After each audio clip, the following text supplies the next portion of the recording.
Therapist. This video is a quick crash course on how to make trans and non-binary people feel more comfortable and safe in your practice. Woo. Draping. Make sure you drape all clients regardless of whether or not they have breast tissue.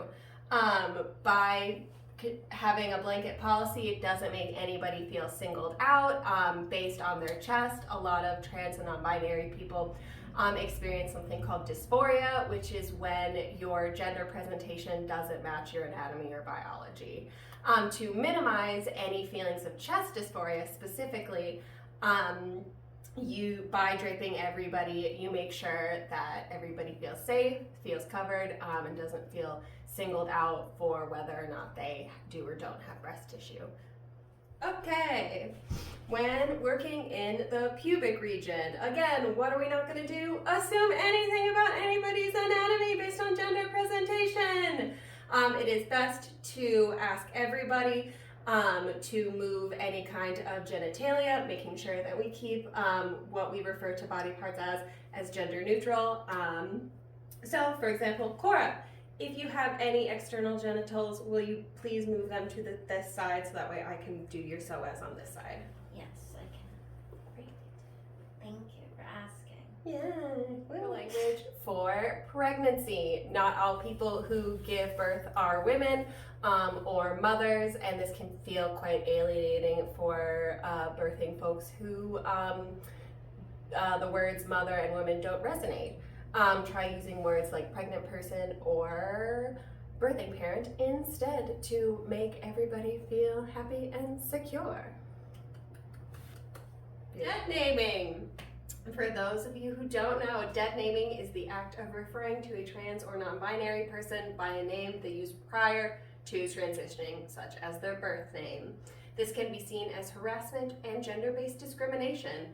Dead naming can be unintentional and intentional as well, because there are many barriers for trans non-binary people to changing their legal name, something that I and Cora have a lot of personal experience with.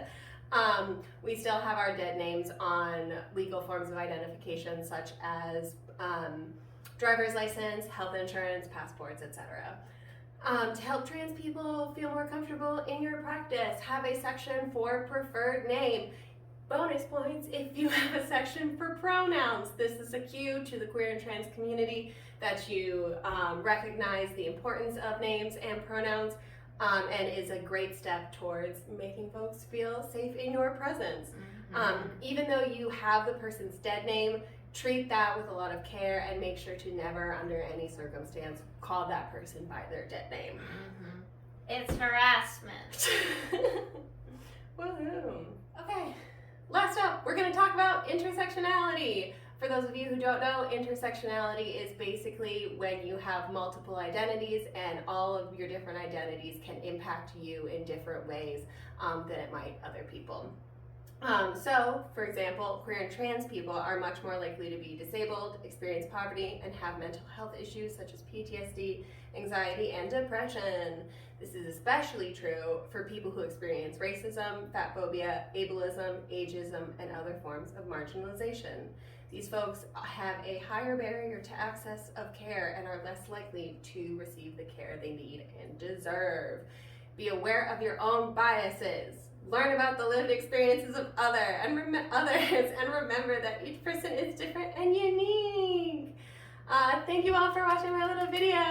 If you want to learn more, I offer trainings to employers and to massage therapists. If you want to drop your email in the chat or phone number, I can add you to a little mailing list to be kept up to date for when I offer those. Thanks. Beautiful. Now, get on.